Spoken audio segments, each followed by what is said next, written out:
So do you want to share your screen, either Liam or Emma, to get us started? Yeah.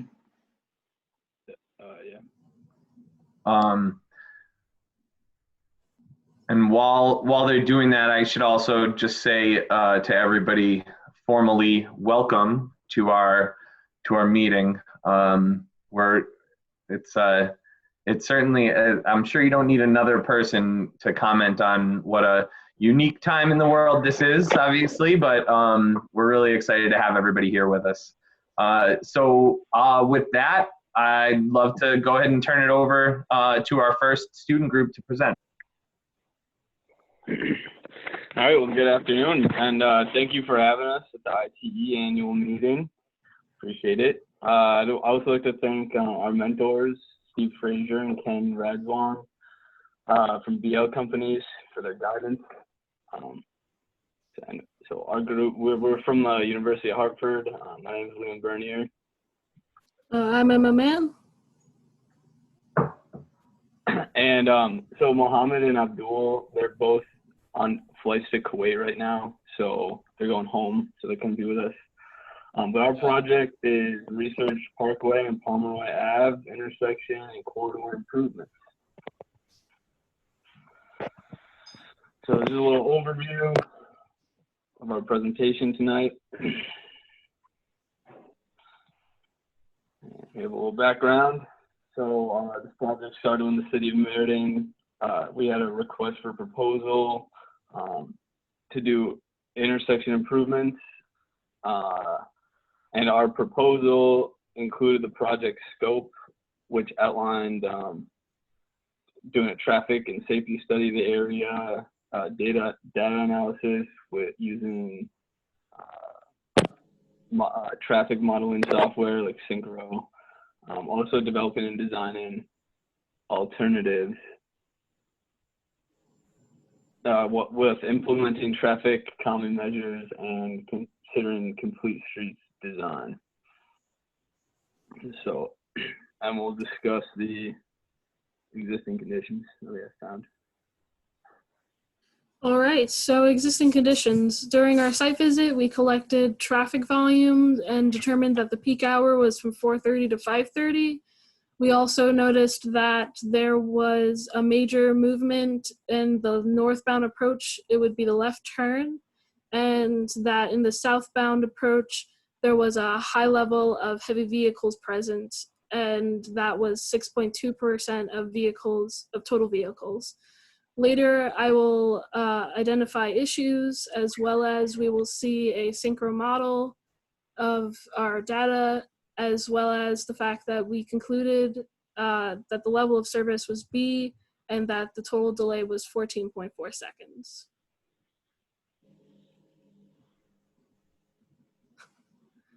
Here you can see that all of our data that we collected, we did 2 sessions of data collecting. It was from 3:30 to 4:30 and 4:30 to 5:30.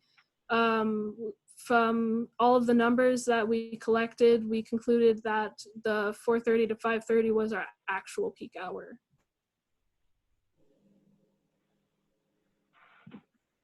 So issues to identify. So the northbound approach had a major left turn movement, as you can see in our picture. And from that, we predicted that in the morning peak hours, the major turning movement would be eastbound right turn.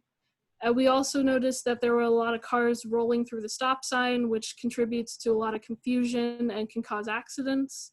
But we did go through the Yukon crash database, and we did see that there was a low amount of reported crashes. In our picture, you can see that there was a long queuing for the northbound approach. There were over 12 cars, which equates to 174 feet. And we can predict that from that the eastbound approach would be experiencing the same amount of queuing. And this queuing can contribute to a lot of fuel consumption while idling, as well as driver frustration. So as I said before, there was a lot of heavy vehicles present in our intersection. Our southbound approach had 6.2% of B of vehicles that were heavy vehicles, and our northbound approach had had another smaller amount of 3% of vehicles that were heavy vehicles. We also noticed that the different approaches had different we also noticed that different approaches had a lot of different speed limits. So the northbound, southbound approach had a speed limit of 40 miles per hour, while the eastbound, westbound approach had a speed limit of 20 miles per hour.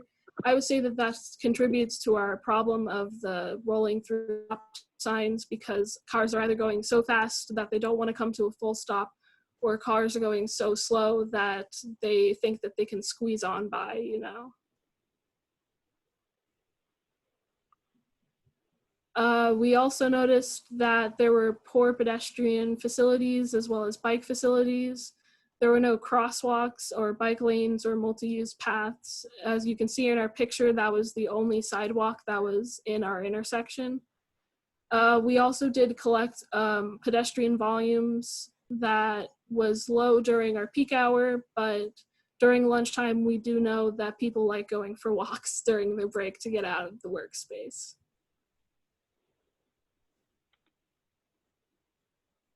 Here we have our synchro model, so you can see how our existing intersection behaved.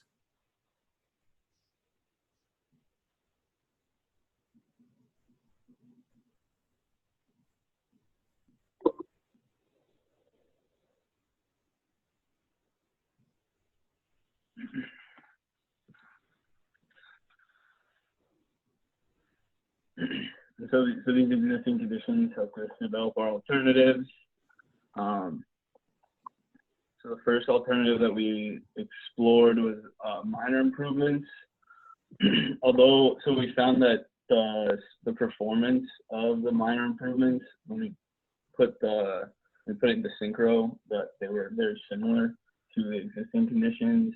And we also considered safety concerns with the left-hand stop controlled lane, since left turns are considered a little more dangerous with higher accident rates. Yeah, we didn't pursue the minor improvements. We didn't develop a design with it, but we considered them. We also considered a traffic signal as one of our alternatives. It offers a more controlled movement because we added a left turn lane, which had a 200-foot storage, which can fit about 13 to 14 cars, as well as a tapered length of 180 feet. So that can cut down on the queuing a little bit more for our northbound section. We also added minor street detectors, as well as a channelized right lane for our morning peak hours for the eastbound approach.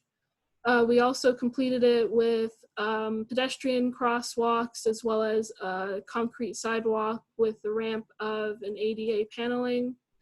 This also contributes to less conflict points because of the controlled movements for the left turn lane and the right channelized lane. And we came up with a level of service of B, with a total delay of 11 seconds, which is less than our existing condition of 14.4 seconds. Here is our AutoCAD drawing for the intersection for the signal traffic. You do see a left turn lane and a right channelized lane, and in our lower right-hand corner is our typical cross-section. Here is another synchro model to show the behavior of this intersection for the traffic zone.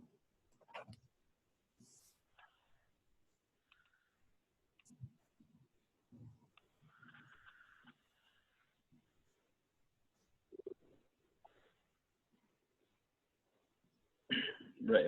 So we chose to add the channelized right turn to accommodate for the predicted morning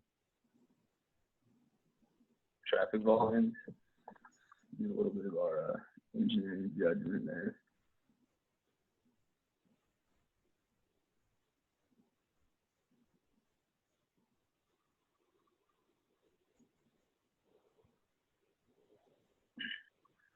And our last alternative is a roundabout. We talked to the city engineers, and they were interested in hearing the justifications for a roundabout, since this would be their first one.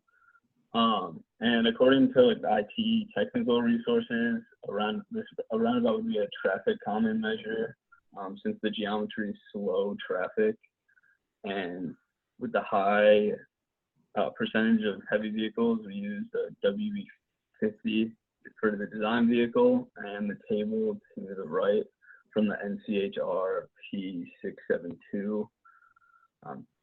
And from that table, we determined that our inscribed circle diameter should be 120 feet. Some other geometries that are considered with the entry radius is 85 feet. And you'll see those in the next slide with our conceptual plan. Another benefit to the roundabout is that it's considered constant flow, and we estimated the fastest pass at 21 miles per hour. And we estimated the curvature, like the R1 from R2 from the diagram on the right, and we estimated about 140 for the deflection of R1. That got us our fastest pass using equations from the NCHR P672.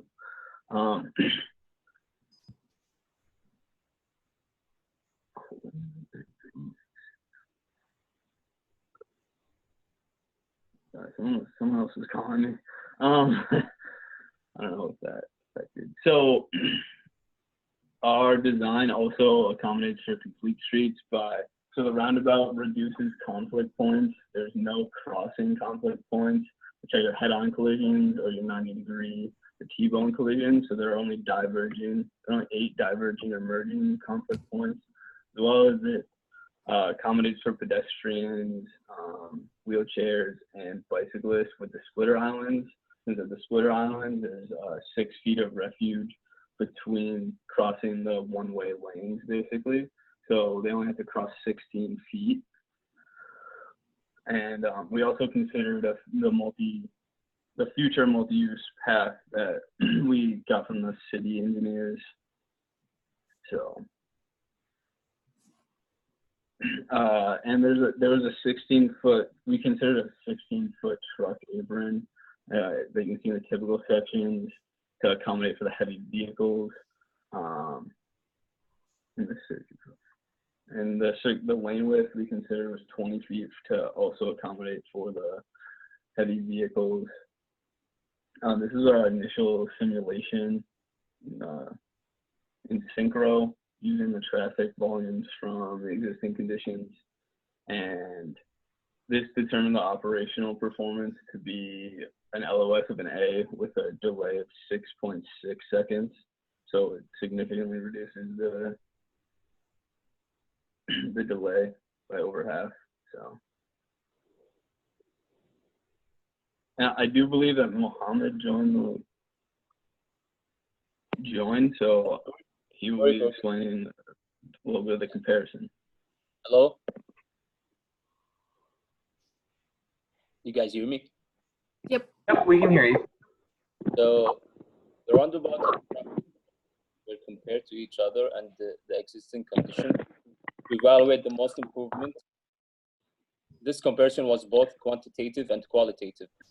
In the table, the quantities compared are level of loss, delay, capital cost, life cycle, and right-of-way impacts. Although the traffic signal does reduce the delay time by 3.4 seconds, the operational performance of the roundabout are the highest with the loss of A and the lowest delay. Furthermore, the table demonstrates that the roundabout has similar capital costs but greater life cycle. It is within 22,000 of the traffic signal and was protected to outlast the traffic signal by 20 years. Yet the roundabout requires the acquisition of more property than the traffic signal protects to have a higher life cycle with the qualitative comparison is based on traffic calming and safety. And for recommendations, roundabouts are the safer option to choose for intersections for many reasons. In order to enter the roundabout, the driver must slow down naturally to yield for traffic. And as discussed, roundabouts have less conflict point and no process like traffic signals. Also, there are no red lights or stop run. Some people might perceive that roundabout cause heavier traffic, but it is considered to move traffic with a continuous flow. Since it's yield control, there is no stop sign or traffic lights to stop vehicles from moving on their way with no reason to hurry. Since the flow is continuous, the capacity of vehicles entering and exiting roundabout is high, unlike traffic signals where vehicles will have to wait for more than one time to turn to a green light. The traffic is heavy. Roundabout to provide a continuous flow without stoppage and use less lanes for vehicle to enter and exit the roundabout. And based on the comparison of the alternative, the roundabout was the recommended alternative to improve the intersection.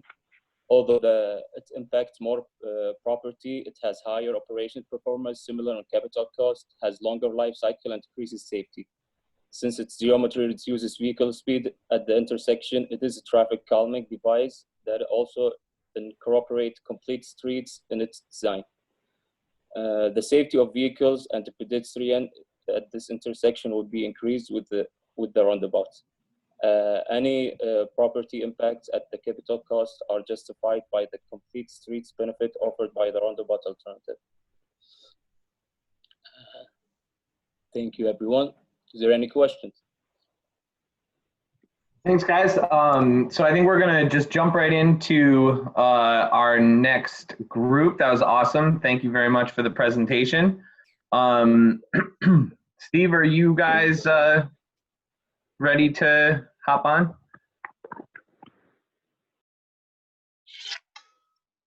Yeah, we're good. So, hello. Yeah, we'll try and good keep it quick. afternoon, everyone. First of all, we would like to say thank you to our mentors, Jordan Pike and Andrew Esposito, for advising us and guiding us throughout the project. So here we have the Connecticut, the LT roundabout design. The project is located at the intersection of Route 189, Bloomfield Avenue, at Route 178, Mountain Avenue, and Wintonbury Avenue in Bloomfield. The main objective is to analyze and design roundabouts at the subject intersections to improve overall safety and operations. Okay, hi. So this is our project area located in Bloomfield. We just wanted to get everyone to see like their surrounding area that the intersection's around. Now this is an aerial view of our intersection. You can see that the public library is there, the town green is there. So we went on a couple field visits. So on our first field visit, we went early in the morning, which we thought was going to be our peak hour factor, just to get an understanding of the layout of the intersection, how cars flowed through it. And then during our second field visit from 4:30 to 5:30, which we did find out was our peak hour, we recorded the signal timing. We took a bunch of pictures and videos just to get a good layout of the intersection. And unfortunately, we didn't get to go back for the third field visit. So we didn't get to get any of the traffic counts. So we did get that from the DOT.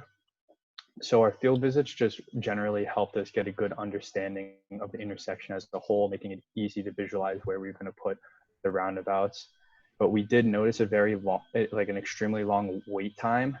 And in the next slide here, you can see that the first picture is on Wintonbury Avenue, and the picture right below it is another, it backed up for about a good quarter of a mile, and there is another light that is located there. And if you aren't one of the first like 20 cars or so, then you cannot, you won't be able to get, you won't be able to go through during the first phasing. So your wait time could be like over 10 minutes, which was very shocking. And there's some other pictures of the intersection.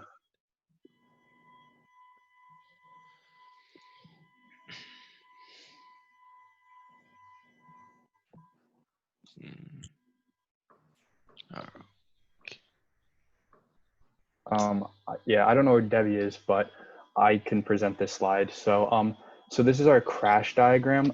We recorded the data from the Yukon crash repository from the year 2016 to the year 2018. All the legend describes what type of crashes there were, while the top, so the little circle that you see, the top half is the number of crashes, while the bottom half is the number of injuries that occurred during those crashes. All the locations are where the crashes occurred at the intersection. And as you can see from the statistic to the right, that a traditional intersection has 32 possible opportunities for a collision to occur, while if you implement a roundabout, there will only be 8 possible opportunities for a collision to occur.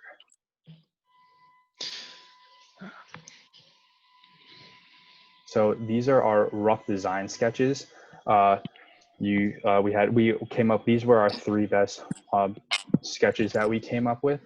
So the main focus of implementing a roundabout would be the speed reduction that would cause road divots have small diameters and tight turning radiuses. And another big factor of implementing a roundabout is the safety factor, which is very key for our intersection, as you saw from the previous slide, that in a 2-year period, there were 32 accidents that have occurred. And all the research, all the estimates, the number of lanes and all designs all line up with it. And NCHRP 672. Okay, so Civil 3D and the vehicle tracking plugin were utilized for the geometrical design of our roundabouts. The roundabouts were designed around NCHRP 672 standards, and one tool that was used was fastest path analysis, a Civil 3D software that tracks vehicles' paths and determines their max speed they can reach driving through the roundabout. The design vehicle WB 62 was the CT Highway Design Manual standard for a tractor trailer on arterial roadways. It is a culmination of the worst specs of each design trailer on the roads. Although Civil 3D automatically takes these vehicles through the roundabout, if you go to the next slide, we had to do them manually. You want to go to the next slide? So here you can see one entering from Wintonbury Ave and leaving through 189. So safety was of utmost importance when designing this roundabout, which is, if you go back a slide now, you can see all the tabulated values are shown to be below 25 miles per hour, which is their radius and velocity values. One difficulty we faced was the addition of splitter islands increased the max speed that cars could have entering the roundabout. To fix this, our splitter islands were offset, so entry radiuses decreased, but exiting speeds increased. Let's see. And then minimizing the effect of our roundabout. One thing to note about our intersection is that it's a focal point of the town, with the local green, public library, and church all close to the roundabout. So one goal was to minimize the square footage effect we would have on the surrounding properties. So currently you are looking at Mountain, which is our southern intersection. It's a 4 approach intersection, and it hold up one second here. One thing that I would want to note to improve this intersection would be to switch some of the alignments of the roadways to increase the incoming velocities that cars could reach. If you want to go ahead. Keep going. So again, those are all the design vehicles going through. Now the conflict points mapped out between pedestrians, vehicle to pedestrians merging and diverging, and all conflict points would be direction angle type or rear end crashes. And that was done for both intersections. And Debbie. Yeah, so I worked on the synchro design for the project, and the goal was to plug in the traffic volumes that we had obtained and to analyze the two roundabouts simultaneously.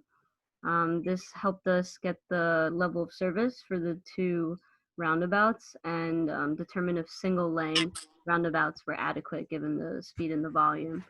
So if you want to go to the next slide. So this was our synchro design with single lane the two single lane roundabouts, and we plugged in the volumes as well to help us get the HCM report. So if you want to go to the next slide. This is the synchro report, just saying all the traffic volumes, peak hour factor, and the ideal flow. Go to the next slide for HCM. So this was the HCM report for the southernmost roundabout, which is a mountain, and that got a level of service of an F.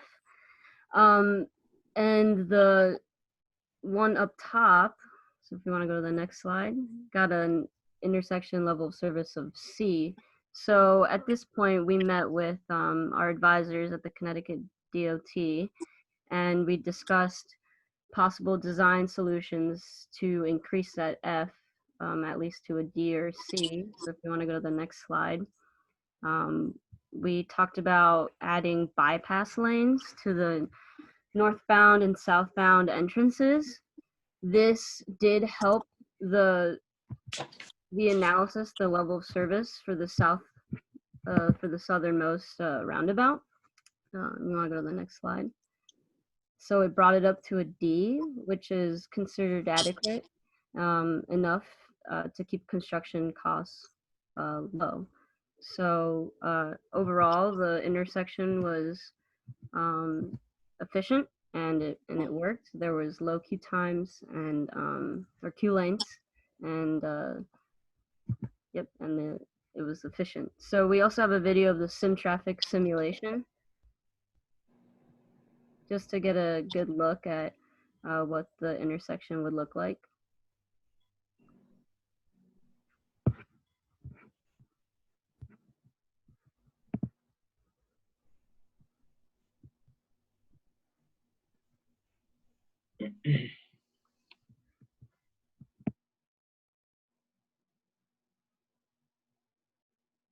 Okay, so when it came to conducting a cost estimation for our roundabout, our group primarily focused on the construction phase of our roundabout design.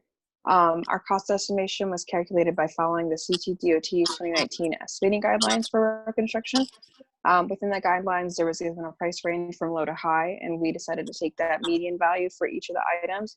Therefore, our final estimation cost would not be skewed in either direction. On the next slide, you can see the Excel for the cost estimation for the primary design. And we use the appropriate item quantity, units, and unit cost to find out the total value for the design. After the calculations were done, our primary design construction costs valued just under 1.1 million. And on the next slide, you can see the two alternatives on top of the primary design. And due to the complexity of our primary design, in opposed to the other alternatives, our price range was on point to what we expected. So in conclusion, the main components of the project includes field data, intersection design and analysis, and also cost estimation. Thanks for your time.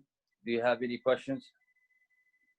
Another really great presentation. Thank you very much to our student groups here. We are running a little behind time still, so I think we're going to just turn this right over to the University of Hartford ITE Student Chapter President, Gina DePasquale, if she is on. Hi, everybody. This is Gina. Thank you very much for joining today.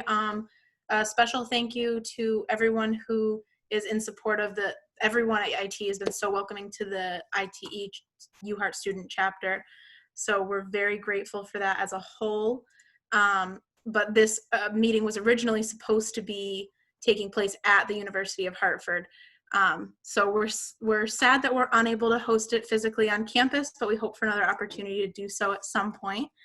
But I am hoping to speak a little bit about starting an ITE chapter because it was very rewarding to do so at the University of Hartford, and we really want to share that with others. So as a result, I volunteered to write, this is an excerpt on the left from the article that I wrote for the Chronicle.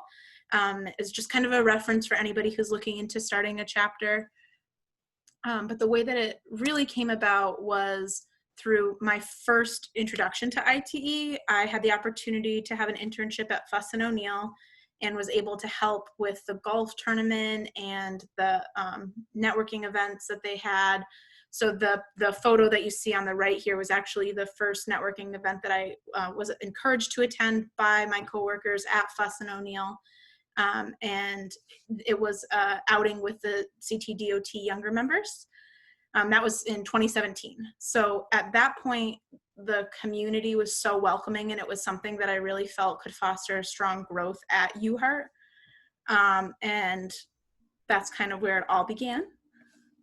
So the next step for the University of Hartford and all schools is really to just establish interest. So I was very fortunate to work with people from the UMass ITE chapter and the UConn ITE chapter that really helped guide us through the process and provide references and whatnot. And through that, we were able to kind of see what an ITE chapter does. And I presented at transportation classes at the University of Hartford, and that can be done in so many ways. I was able to do so in the classes specifically for transportation, but the interest was brought in by so many different people, and we kind of explained the benefits and the support system that ITE provides as a whole, and we were able to partner with neighboring schools and really kind of build that community. So the official recognition process will vary by school. At the University of Hartford, there was a college level, and then we went to the district level. So to be recognized by the school, we needed to have 15 fellow students, a constitution, and a faculty advisor. So in all different schools, it's going to be a little bit different, but that was what UHart required. And we were met with open arms and open support. Professor Fang, who I believe is on this meeting, she was very welcoming, and she was very happy to promote our chapter and continues to do so. So we're very lucky to have a great faculty advisor. And then we brought our request to the Northeastern District, where we submitted our bylaws and a written request. And that's for the student chapters as a whole.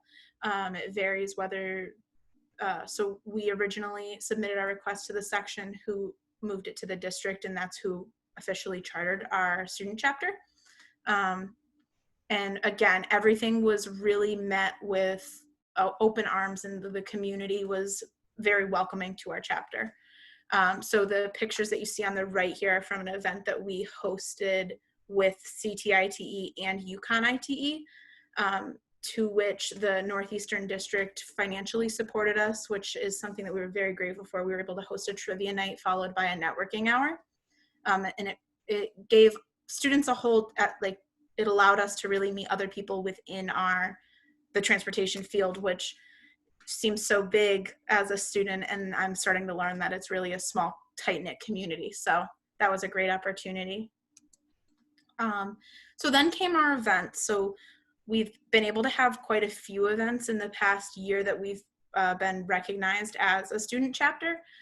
So UHart students give a presentation regarding internships and what they've done and what they've learned at those internships. To fellow students, we had Catherine Patch, who was able to attend at UHart and tell us kind of about what happens after college and what to expect. Scott Bushy from the Connecticut Department of Transportation gave us a presentation regarding multi-use trails and interviewing skills. That traffic trivia night and networking hour that I was explaining prior, and then really attending some of the annual and local meetings and networking events. And these are all things that happen widely across IT is what I've been learning, and is something that can be applicable to different colleges and different ITE student chapters. So for the future of our ITE student chapter, we're intending to have elections next semester. So whether that be virtual or in person, clearly virtual is something that we haven't done before. And so that'll just kind of be stomping grounds, but we're pretty excited to learn a little bit more about like what we can do. I personally intend to work closely with Professor Fang to really see the longevity of this UHeart chapter and really see it grow. And as a result of that, I'm keeping records for the different documentation that we need to provide both on the school and the district level. So this way we can kind of go back to that as a basis. I would like to give a huge thank you to everyone within the ITE community as a whole, because like I said, we are so lucky that we've been able to really kind of connect with some of you, and especially Professor Clara Fang, who's the UHeart faculty advisor, Matt Skelly, the Connecticut ITE president, Mark Vertucci, who's the Connecticut ITE treasurer, Ted DeSantos, the Northeastern section student chapter liaison, Tom Erico, who is the NEITE section past president, and Jeff Lebsek, who is the Northeast District past president. We're really grateful for everybody as a whole, but those are just some specific shout outs. I'm happy to take questions if there's time, but I know that we've been a little bit short. So if you have any questions, please feel free to email me or any resources or anything. I'm happy to provide. Awesome. Thanks. And I would encourage, I don't know if the other students are still on, are going to be hanging around. Hopefully they will. I think Gina will be anyway. And yeah, as Gina mentioned, we are kind of still running a little short on time. I want to make sure that we give plenty of time to our panel. So I think we're just going to keep moving on. But I would encourage anybody who does have questions, you can feel free to use the chat function to chat directly with anybody on the call, including Gina, who I'm sure would be happy to answer any of your questions. I'd be very happy. As I said, this was so rewarding for UHeart as a whole. So I'd love to share that with anybody who's interested. Yeah, for those who don't know Gina, she's very enthusiastic. With that, so that'll conclude our student portion of the meeting. We do have our Connecticut ITE chapter meeting to work through here quickly before we get to the panel discussion. So I want to turn it over to our treasurer, Mark Vertucci, to give his treasurer's report. Thanks, Matt. Yeah, just wanted to give a brief summary of our chapter financials. Checking account balance back at the start of 2019 was approximately $4,800. Our current checking account balance as of today, $11,593.05. Now, as many of you are aware, our chapter was the victim of an email scam back in late 2018, where we lost over $9,000 in funds from our account. Since then, we have developed an action plan to prevent this sort of thing from happening again and put numerous safeguards in place, including but not limited to splitting the secretary and treasurer positions. We also are having all our payments authorized by executive board action. And we've opened separate banking accounts for operating expenses as well as surplus and scholarship funds. But we are very happy to report today we have built up that account balance back up to the level it was previously at.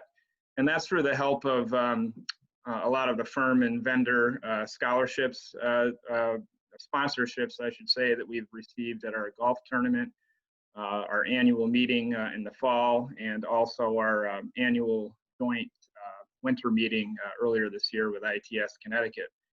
Also, we've received some generous donations from ITS Connecticut. They're allowed us to keep the meeting profit from our golf tournament and our joint meeting. And also New England ITE as well for voting to donate the section's share of the profits that we received from the Northeast District meeting last year in New Haven. So just wanted to give a big thank you to New England ITE, ITS Connecticut, and all the consulting firms and vendors out there who have helped our chapter get back on financial track.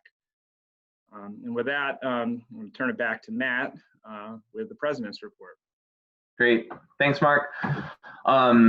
So for the President's report this year, I got to spend a little time reflecting on what the last 3 years have been like for me with the chapter leadership. And I guess I have to admit, it's not uncommon for me to agree to volunteer for something without really knowing what it might entail. Running for office in this chapter was no different, I suppose. And like many other endeavors that I've jumped into with both feet, this has been an incredibly rewarding experience for me. And I hope that I've left the chapter better than I found it. There are a few things that I want to touch, just a couple of quick announcements.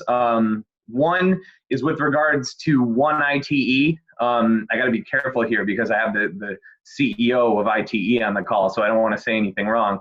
But I suffice to say that over the next year, folks from our chapter will be hearing from our leadership about some changes that are coming through the ITE International Organization. Some really exciting stuff, the way that ITE is committed to streamlining everything. And the way that everything works at the chapter level shouldn't change much at all. We're still going to be operating basically all the same way, but you will hear about us updating our bylaws over the next year. And hopefully just, you'll be continuing to hear about all the great value that ITE can bring. The other announcement is with regards to our golf tournament. I'm sure many of you know we hold our golf tournament during the summer every year. As of right now, it is still scheduled to be held in the middle of July, but I think we're all maybe a little skeptical that that's definitely going to happen. I would just say keep an ear out. It may wind up being that we want to try to push that back to later in the fall. But we are still trying to maintain our events as much as possible. And with that, there are just a couple people that I want to shout out for thank yous. First of all, Kevin Burnham, who's the past president.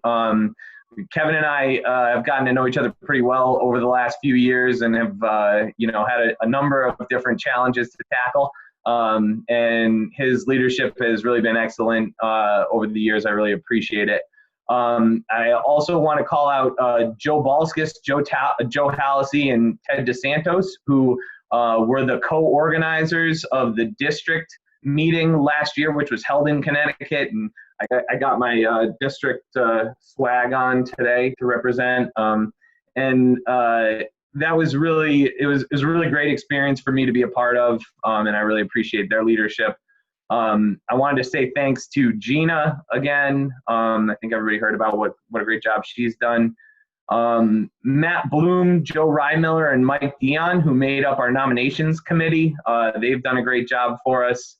The rest of our board, Mark Carlino, Mark Bertucci, Carl Dusler, and Colleen Jost, who was our webmaster this past year, have made everything really easy for me. And last but not least, I wanted to say thank you just to everybody at Fuss & O'Neill. Fuss has been incredibly supportive of ITE, not just at the chapter level, but at the section level as well. And the investment that they've been willing to make has definitely paid off for me, certainly, and hopefully the chapter as well. So that's my statement. I will turn it over to Kevin Burnham now, who's going to discuss our scholarship for this year. Great, thank you, Matt. So no surprise if you've that our scholarship recipient this year is Gina DePasquale. She's our second repeat recipient. And the first to repeat back-to-back. This is based on her scholastic achievement and the hard work that you've seen in her presentation in founding the CT ITE chapter that you heard about. Congratulations, Gina. Thank you all very much. I'm very fortunate to be a part of something so great. And Matt, awards up next, I guess. That is right. Thank you, Kevin. The election first, right? Oh, yeah, we're gonna. I had the right text on my screen. I just wasn't really listening to what Kevin said. Not unusual. All right, so so the election results are in, and I'm very happy to report them. I'll thank again our nominations committee, Matt, Mike, and Joe, for presenting our chapter with two really excellent candidates for secretary in Colleen Jost and Neil Olinsky. I'd like to thank both of them for volunteering. And while the chapter has voted on a winner, I would like to especially thank the individual who's not selected. Myself and the rest of the board really hope that that person will stay involved. And there's a lot of great opportunities coming in the future. And we certainly hope that we might be able to get some help with the website over the course of the next year. So the election this year obviously is a little bit different. We opened it on February 25th, and because we had postponed the meeting, the election was held open from then until now, or yesterday at 12 noon. We had 55 people voting, and our board is next year will be the 2020 president will be Mr. Mark Carlino. The 2020 Vice President, Mr. Mark Bertucci. The 2020 Treasurer will be Mr. Carl Dusler. And the 2020 ITE Secretary will be Colleen Jost. Colleen Jost, congratulations. Per section 7.1 of our bylaws, this is to be a secret ballot validated against the list of eligible voters. Thank you to the folks that were willing to serve as our election certifiers today. Can I hear a motion to destroy the ballots? So moved. And a second? Second. All in favor? Aye. Aye. Aye. Perfect. The motion passes. Wonderful. All right, we have our next year's board. So the last thing that we have to get through here, and I think we're doing okay on time, is our awards this year, which we're really excited about. So we'll start off with the Transportation Achievement Award. The Transportation Achievement Award is given to a member with many years of dedicated experience to the traffic engineering profession and to the Institute of Transportation Engineers. Our 2019 award winner has experience working in both the private and public sectors, having began his career as a consultant, moving on to a municipality, and now working with the state. In his current role with the Connecticut Department of Transportation, he is the project manager for the Berlin Turnpike Signal Project, where the state is piloting a number of innovative technological advances. So in many ways, the future of traffic engineering in Connecticut is in his hands. Most importantly, though, this recipient recently stepped up for the chapter in a time of need and agreed to chair our chapter's nomination committee. With the future of our chapter in his hands, we've had fantastic candidates nominated, and we greatly appreciate his efforts. The 2019 Transportation Achievement Award winner is Matt Bloom. Are we?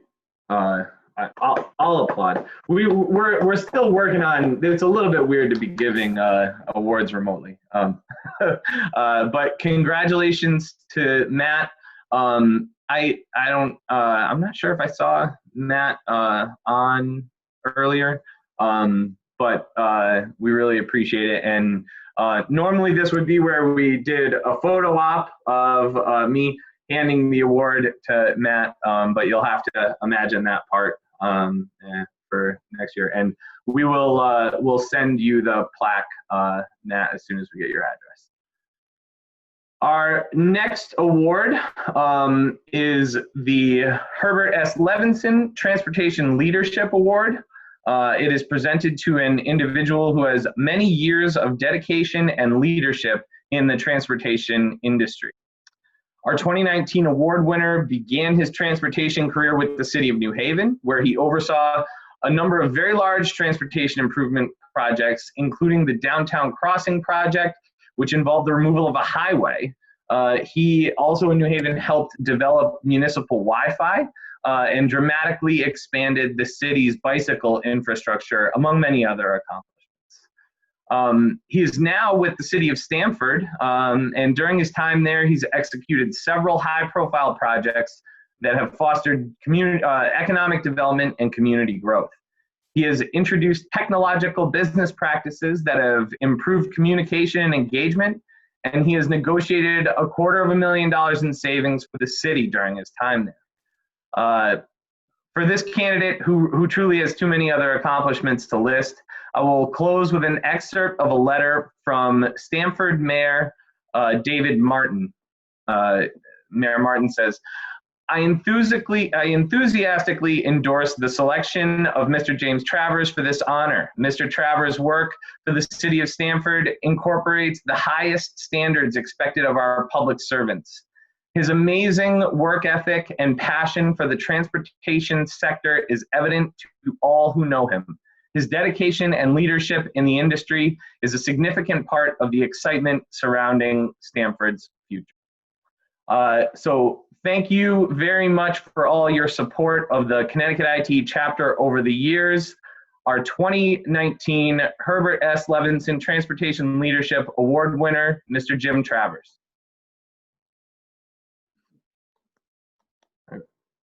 I really wish there was applause followed up, but we're thank you. We really appreciate it, Jim. Truly, the support that you've shown the chapter over the years has really meant a lot to us. Thank you very much. So our next award is the Service to the Chapter Award. That is going to be presented to Kevin Burnham. We will be sending Kevin a certificate that reads that this award is presented for outstanding service, constant dedication, and professional contribution to the Connecticut chapter of the Institute of Transportation Engineers. Thank you so much for your service, Kevin. Thank you, Matt, and thanks to the board, including the past board, Kwesi Brown, Craig Anns, Joe Rymiller, and Garrett Balala. And I don't know if we have Mark coming on, but otherwise we can skip to the next slide. And our President's Award, granted in appreciation for outstanding service as president of the Connecticut chapter of the Institute of Transportation Engineers, goes back to Matt Skelly. Thanks, Matt, for everything that you've done and it has been a great time with you and the board, and hopefully we have done a great job. Thanks, Kevin. I appreciate it. So with that, actually, I think, correct me if I'm wrong, board, I believe we are, there we go.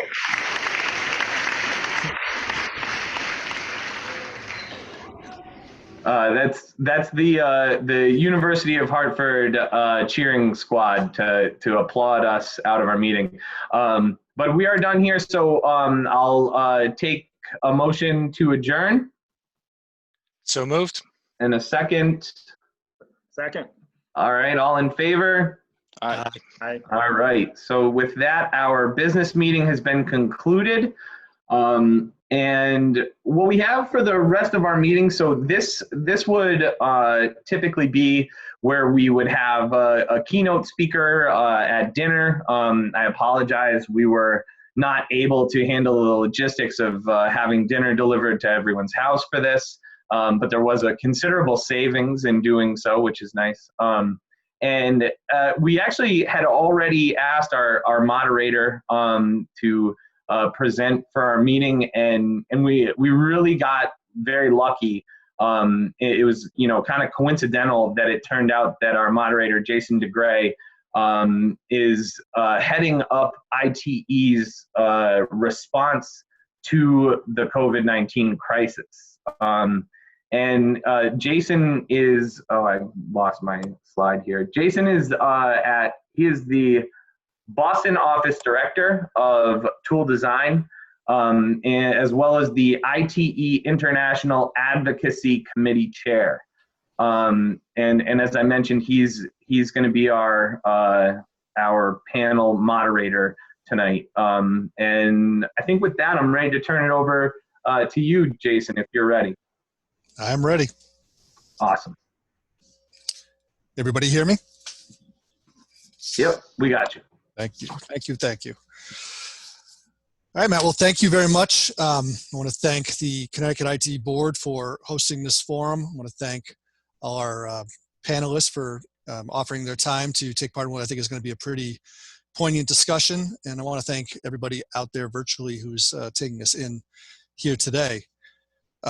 So what we're hoping to do is have a fairly free-form conversation around the transportation sector's response to the COVID-19 pandemic. And hope to do so by posing a few questions, get the panel opening up and starting this conversation. And we certainly want to afford sufficient time for Q&A with the audience as well. Before I do that, though, and get us into the board, I want to, well, first plug the IT Advocacy Committee, for which I am the chair. Matt said in the beginning that I'm heading up IT's COVID-19 response.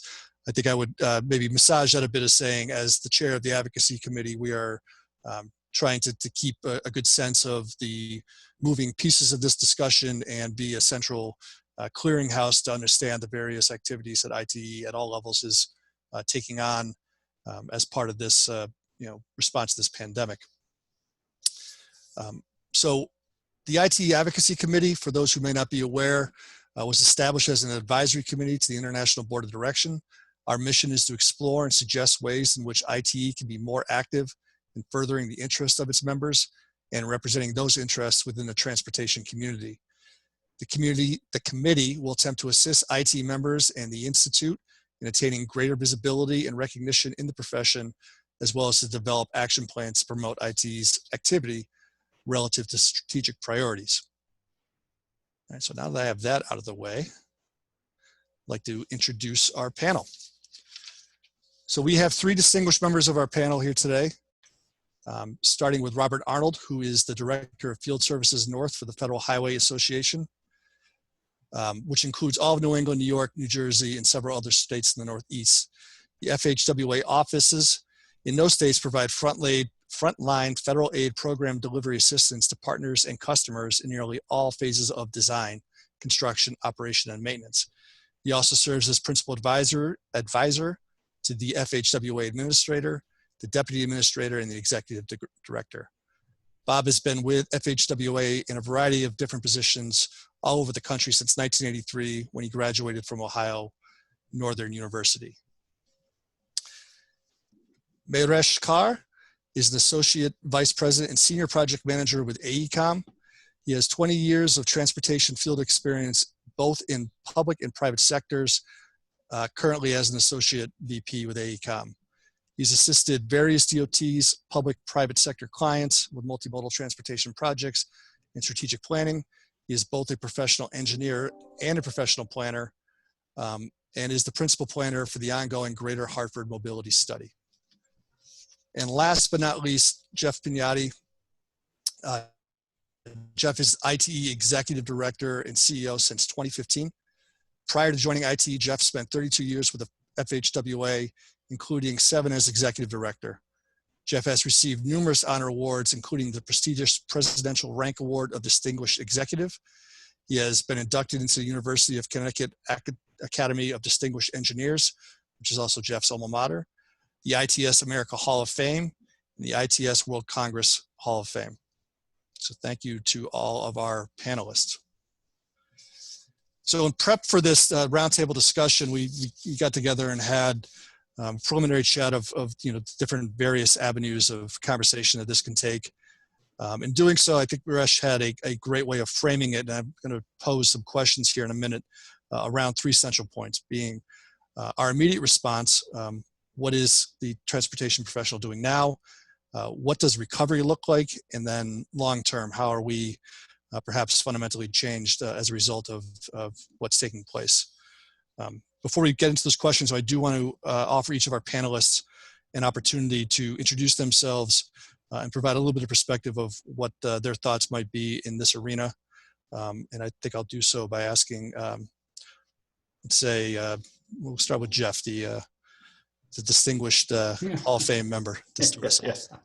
Thank you, Jason. And it's great to be with you. As Jason indicated, I went to UConn. I'm a UConn native, a Connecticut native.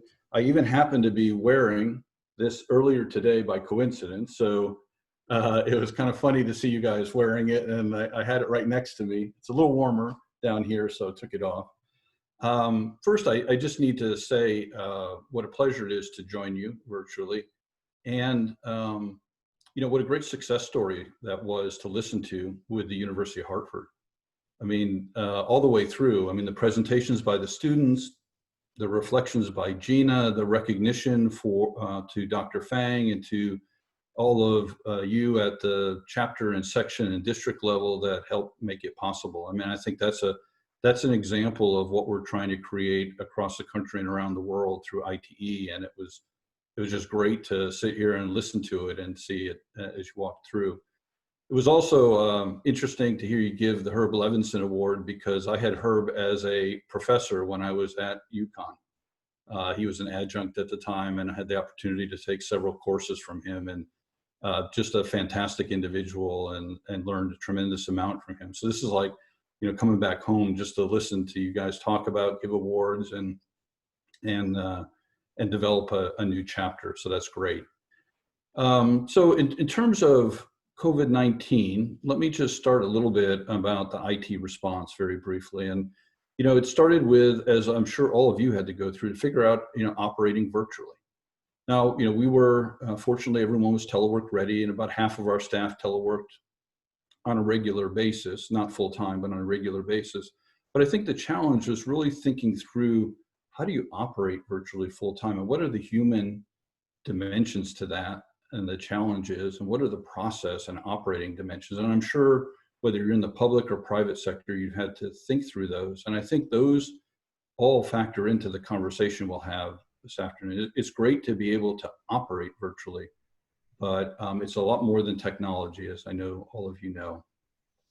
We quickly shifted to thinking about how can we support our members. And we've put up and have made available, and hopefully you're aware of, a number of resources that exist. We have a COVID-19 resource page that is segmented in 4 different sections for information about, their transportation resources, information about the impacts of COVID-19 on transportation, information for organizations, public and private sector, and information for individuals and families.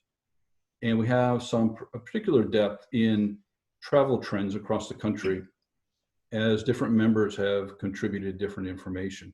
So that's a great resource. We're adding new stuff, and we're trying to be a bit of a clearinghouse, I would say, as opposed to generating a lot of new information there. We're trying to find the best of the best and make it available to our members. We've also generated some new things as well. We have drop-ins. We did them daily in April, and we just transitioned to Tuesday and Thursday at 3 o'clock Eastern time starting this week. And these are really unstructured 30-minute sessions. We gather up a topic and about 25 interested members and have a dialogue on that topic. Sometimes it's COVID-19 related, sometimes it isn't. But it's been a great way in this time when many of us are working remotely to create new connections and to have some unstructured discussion on various issues that our members are facing. We have made a couple of new things available. A podcast, I actually just caught up on it today. It was just released about a week ago from Paul Skatelis, who is a CEO at APTA, American Public Transit Association. If you haven't listened to it, I encourage you to listen to it. Really insightful in terms of the impact on transit and some of his thinking in terms of the transition back, the kind of stuff we'll be talking about in a minute. We had a session today that was a webinar that was on different communities that are opening up their streets to greater pedestrian and biking activity. we had to cap it. We had 500 people sign up, and we had to cap it because that was the maximum we could accommodate on the technology. But the recording will be available. We had folks from Oakland, Calgary, Ontario, Calgary, Canada, as well as Burlington, Vermont. Kind of your neck of the woods on there. So I encourage you to check that out. We are continuing discussions on our e-community on COVID-19. I've seeded a number of those, and I think those will probably come into some of the discussion this afternoon. And then we're in the process of evolving things, just like you had to evolve this meeting to a virtual meeting. We've evolved a series of big data analytics discussions we intended to have at the district meetings. They're going on virtually right now. You can sign up for. And we're working on our annual meeting. While we have not canceled the physical meeting yet, just as you talked with the golf tournament, we're likely to move into a virtual environment. We've been working on developing Plan B for that. So all those things are out there, and I would encourage you to check them out. And then finally, just to transition to the discussion, I think the way that Jason framed it is right. I think, as I think about it, I think we're just beginning, at least those states that are opening up, just beginning the initial recovery period. And in my mind, that period goes between now and whenever we have a vaccine and we have the ability to go back closer to what normal looked like before. And then there will be a period after that in which we'll trend to whatever new normal actually looks like. And one of those is going to be influenced, I think, by sort of medicine, right? The other one is going to be influenced by everything that happened during this period and during that initial recovery period, and the economics and the drop in demand and the change in demand and funding and changes in the industry. And so I think there's a lot to talk about in both of those periods. And I'll stop there and turn it back over to you, Jason, and look forward to the conversation. Excellent. That's great, Jeff. Before we get to the next panel, I just want to say, as we go, if you do have questions that you would like to introduce into the conversation, please use the chat box to post those. We'll be monitoring the chat group for questions to pose to the panelists, particularly when we get to the Q&A period at the end of the session here. Mayresh, would you like to take it from here? Sure. Thank you, Jason. Firstly, I would like to thank Connecticut ITE Chapter for giving this opportunity to me. It's been an honor to be on the panel with likes of Jeff, Bob, and Jason. It's a great pleasure. And I would like to use this opportunity to discuss this topic in context of Greater Hartford Mobility Study, because that's something that we are working on right now. And we have been tackling all these challenges related to COVID-19, and we have to basically incorporate some of those in our study. So I'll use that context, and that's why I have this background, which is basically focused on Greater Hartford Mobility Study. I would definitely want to mention here Kevin Burnham, who is Connecticut DOT Client Management Team for this particular project, and I have few other folks. Our team is basically Transsystems, AECOM, and FHI with WSP, and we have a few other folks here right now. Nick Mandler, maybe Casey Harden is also here from Transsystem, and this is a team effort that I'm representing here. So basically, the focus of our study is multimodal mobility options for Greater Hartford and connected actions, and basically accommodating everything related to future needs. And when we talk about accommodating everything for future needs, that's the million-dollar question, because everyone is talking about this new normal and what is going to be the transportation system, and in general, basically what is going to be the response after this pandemic. And I think that's where we are trying to fit in a lot of discussion related to this pandemic and how it can fit with the transportation system overall. Again, as I said, most of us on this call are engineers, so we start thinking in binary fashion. We start looking into basically what criteria are there and what different phases of this pandemic are going to be, as Jason was mentioning earlier. Basically, we started thinking about the response phase that we are currently in and almost ending that phase right now and getting into the recovery phase, as Jeff mentioned. And there is that long-term implementation phase, which is also very critically important. And we wanted to think about basically how this is going to impact three groups. First one is people, the end user for transportation system. Provider is the second group, basically all the transit providers, transportation agencies across the country and in Connecticut.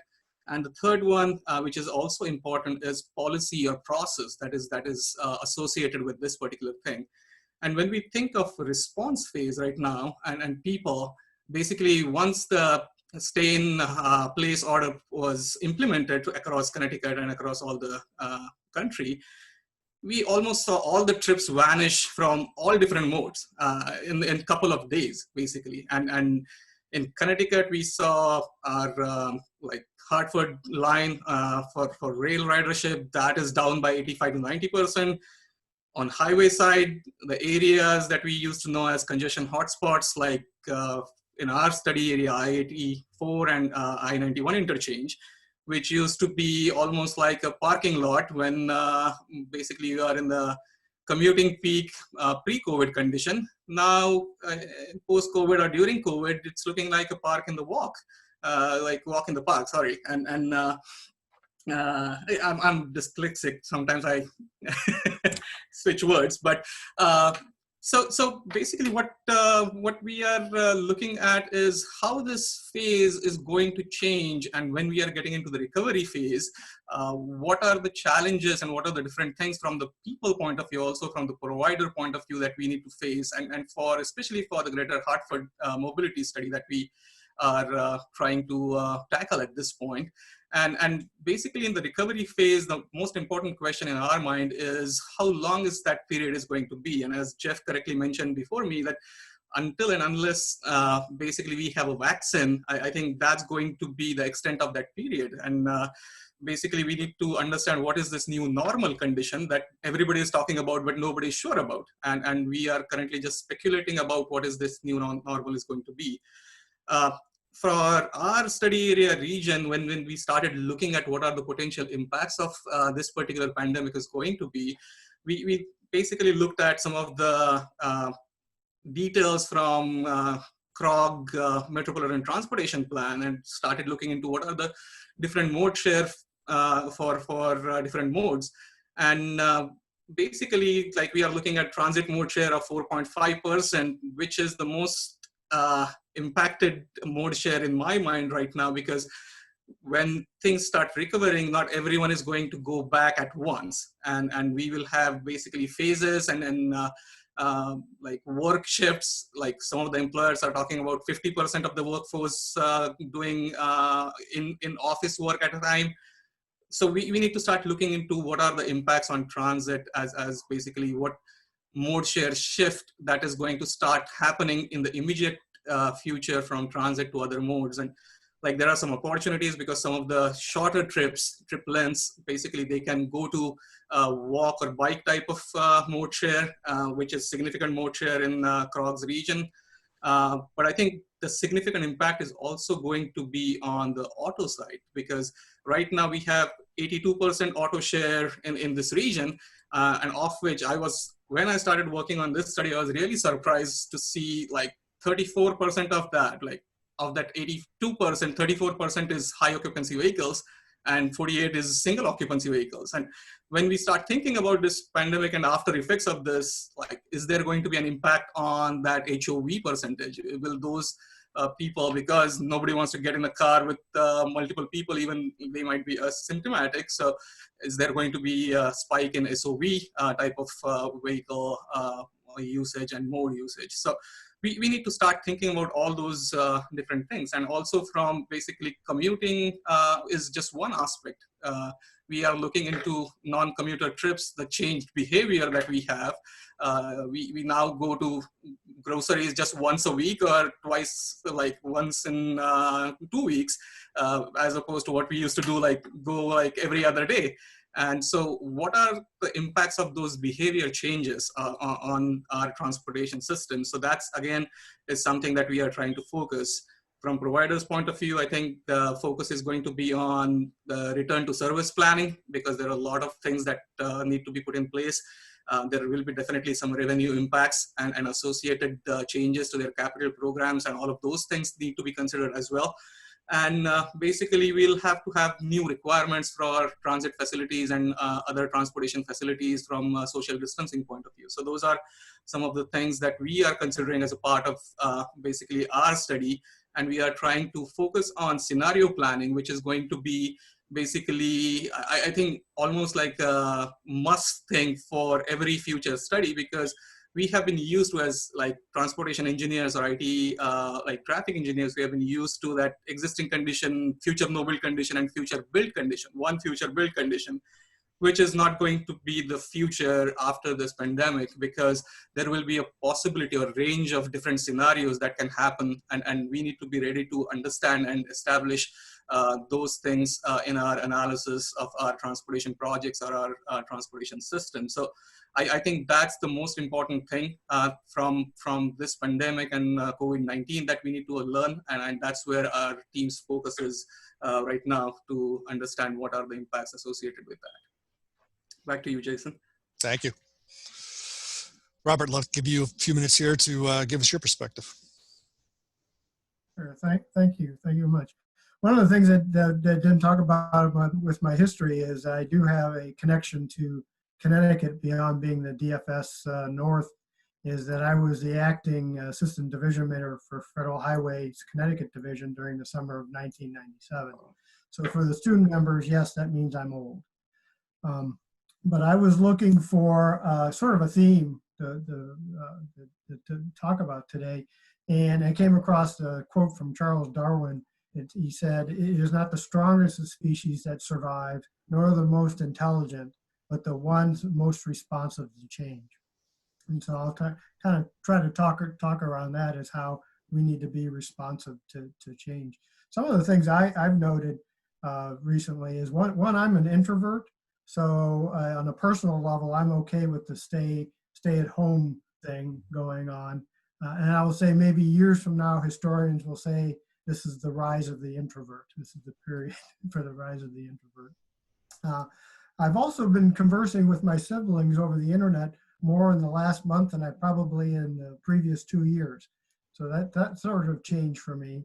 And one of the things that I do is I kind of lose track of what day it is. So I figured out how to pin on the task window on my Windows computer the day of the week. So all I have to do when I turn my computer on, I know today is Monday because it's telling me that. A few of the things that's going on Federal Highway operational wise, much like Jeff mentioned, we're in a virtual work at home status, and we're using maximal flexibilities and schedules and teleworking, even though most of our offices are not officially closed. There's only a couple in the country that are actually officially closed. We did upgrade our bandwidth very quickly, and we've sort of overcome that rush to do this virtual at home. So we were able to take advantage of the technology. One of the things were that we were actually just switching from Skype over to MS Teams, but we were successfully able to do that even in this sort of quick virtual environment through training and guidance. So we came up with that quickly so we could use this technology, even though we had not had a period of time on using it before it went in full effect. While I'm on Federal Highway, I'll make a plug for some of the job opportunities that we have currently. One of them is our operational and safety team leader in the California division. And also we have a traffic incident management and emergency operations staff in our headquarters office in DC. So if you're interested in any of those, go to USA Jobs and search on Federal Highway, and you'll be able to see those opportunities. Now, as was mentioned, I'm the Director of Field Services North.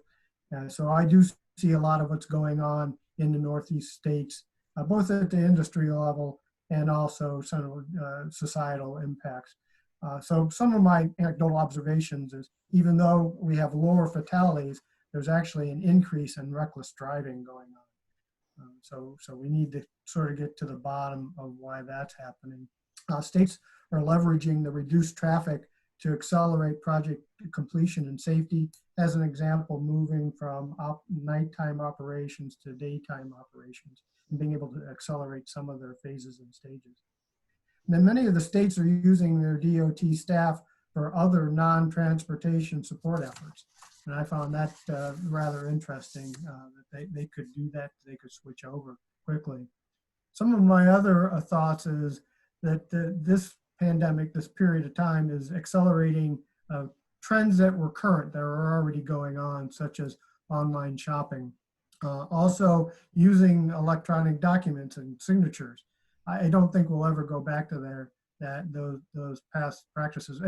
In fact, I would be surprised if I ever put a wet signature on a letter or a memo again. I think my electronic, it's actually safer because after 36 years of marriage, my wife knows how to forge my signature. So my electronic signature is actually a little safer. For the supply chain, much like congestion, it doesn't take much of a disruption to cause a major issue. This could be either real or a perception, such as the early toilet paper shortages or the run on baking flour out there. Those things are, aren't really real, but those are perception. And again, it doesn't take too much to really disrupt a supply chain out there, like I said, much like congestion. And then, so I think when we're done, we're going to be looking at trying to get lessons learned and to always be ready and be responsive to change. I'll just sign off with two other thoughts is I'm never wearing a tie again. And secondly, you talked about your golf outing. I'm your perfect golf partner because I have a horrible slice. So social distancing is a foregone conclusion when you're golfing with me. Back over to you. Thank you. This is the first time I put a tie on in the last 50 days, and I felt like I needed it just to get myself in the right frame of mind for Very proud of you. Thank you. So yeah, let's turn it over to some questions here. Talking first about immediate response. It's been about 50 days since the world has changed, at least for us here in the States. And as Jeff was talking about, the thirst for how the profession adapts to this change is clearly out there with 500 attendees looking to sign up for a webinar on OpenStreets and for very analogous things. So there's a lot that's happened over the last 50 days from the transportation sector and a lot of initiatives undertaken. I'd like to pose to the panel, what should the transportation professional be doing right now in response to this pandemic? Focusing on what are the priorities and what are the good ideas and best practices that other professionals have employed that we can get out there and get promoted amongst everybody here on this webinar. Anyone want to take a first stab at that? Well then. I'm happy to start, Jason. Thanks. I think, it's not to make too many decisions too fast. If, like you said, it's sort of breathtaking. If you think kind of where your head was at, I don't know, February, and where it is today. And I think things are still moving so fast and will continue to in this period where I call it the sort of the pre-vaccine period, that we have to recognize that we're going to be in a constant state of change and flux for a while here on everything. I can quote you all kinds of numbers in terms of, where travel dropped and where it didn't drop, and those will change gradually. And I think we're seeing that they're going to be variable across the country based on not a federal policy on this, but really at the state level is what's driving policy and decisions. And that's going to affect travel. And so I think right now is a little bit of patience is good, and trying to follow what's happening and understand where the trends are leading us, and not to make too many, too rash near-term decisions that it's going to be this or it's going to be that, because I don't think we know. We're on this panel today and we're supposed to wax, intelligently right about COVID-19 and where we're heading and stuff. And I think all of us are trying to, read and be up to speed on what's going on and make judgments on where that leads. One thing that is, I think very concerning is funding. When I look out and I look at kind of what's happening at the state and local level and the drop in revenues at those levels and the actions that states are having to take from a health perspective first and then try to deal with everything else, that really concerns me in terms of dollars available for transportation. It's one reason we're advocating for, along with many others, for federal action to provide dollars for infrastructure, because funding's, I think, going to be a challenge with us in the short term and in the longer term. So let me stop there from initial reaction. Yeah, I can jump in with one aspect that comes to my mind, which is important. I wholeheartedly agree with Jeff. I think funding is going to be the main thing, coming up with solutions, looking at it in a different fashion for capital program and other things that transportation agencies that need to do. But there's also one focus element that has been looked at across the country and also in Connecticut is from social equity point of view and disproportionate impact on a certain population. Basically, while everyone is sitting at home, the transportation providers and frontline employees are basically doing their job 24/7, and there is a disproportionate impact on employees like bus drivers and other things, where basically there is a lot of discussion and there are a lot of things that are being put in place for that aspect, because like safety is utmost important. So I think it's just not for the users of the transportation system, but also for the frontline workers that are disproportionately getting impacted. So I think things like rear door boardings, or like they are looking into for rail cars, getting separate doors for entry and separate door for exits, and small things like those are making a lot of difference in terms of providing that safe environment for transportation frontline employees.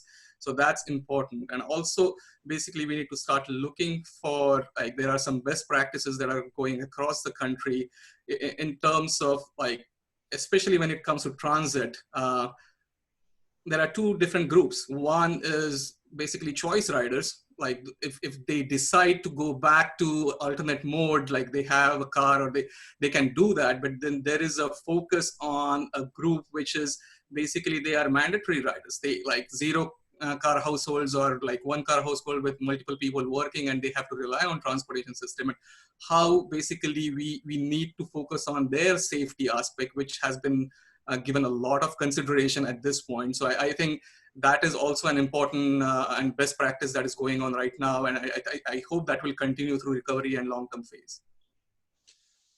Yeah, we're certainly intending to get to some of the funding and the equity components here, and those are certainly germane to the question. But, you know, specific actions that communities have taken to mitigate the impacts of this crisis, and what are some of those steps? I mean, open streets have been talked about quite a bit, and certainly, you know, in the appropriate context, and it's a very much a necessary change. But, you know, even on topics of open streets, how do you decide, you know, which streets should be open, which ones have the best return on the investment to do that? How do you measure performance of open streets types of events? And even some other, you know, really wonky, you know, solutions such as shortening cycle lengths for signals in, you know, downtown environments. Mm-hmm. Yeah, what else have people heard about folks doing is direct actionable items in this initial response period?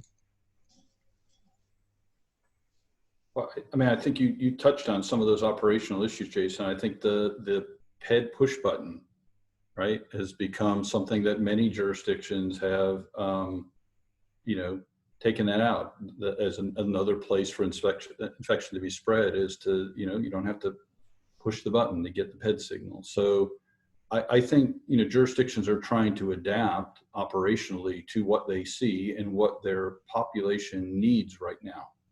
And they, you know, in many places they need and want more space to walk and bike.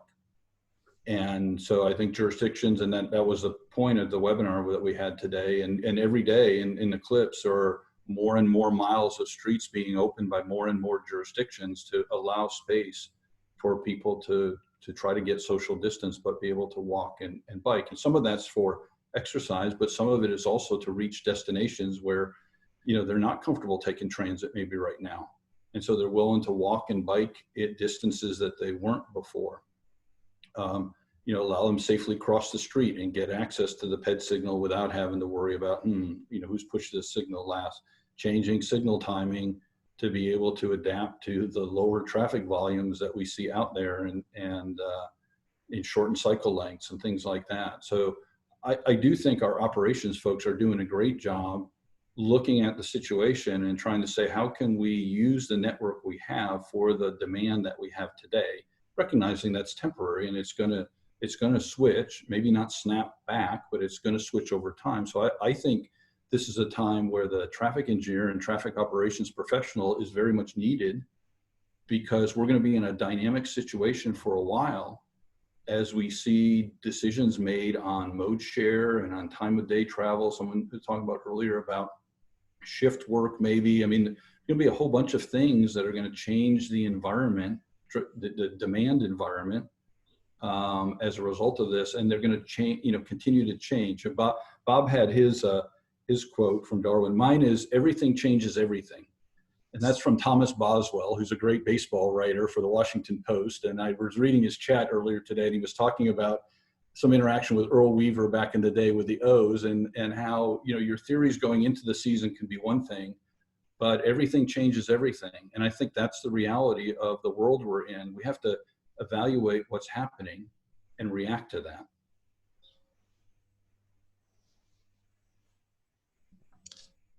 Any other thoughts on immediate term response?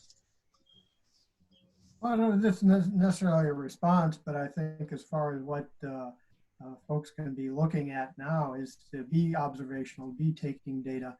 I mean, this is an opportunity, one of the opportunities, and we hope this would never happen, but this is sort of a weird experiment as far as the changes in traffic patterns, the changes in everything. It sort of reminds me of in Minnesota when the legislature made the DOT turn off all the ramp meters, something that we would, as engineers, we would never know, never do.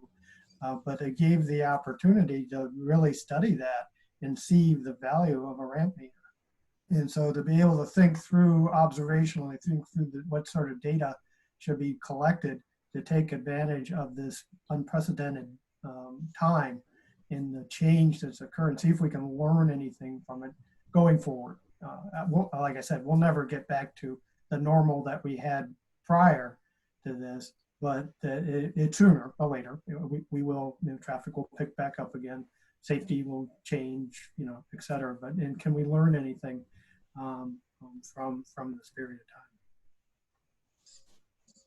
Thank you all.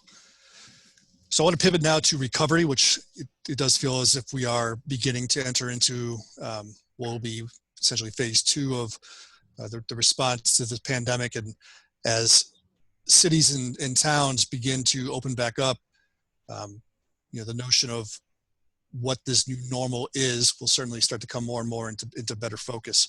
But we know that the pre-existing normal wasn't the best for all. And my question to the panel would be, how do we ensure our recovery is conducted in an equitable manner to ensure mobility justice? And I want to preface that with a study that was done in the Boston area that in near term after the beginning of this period, that rail ridership was down 68%.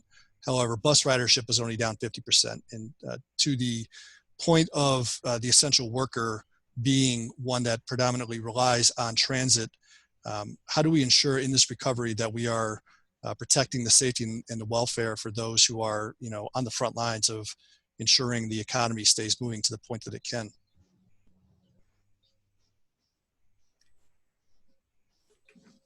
I think I'll take a first stab at answering your question, Jason.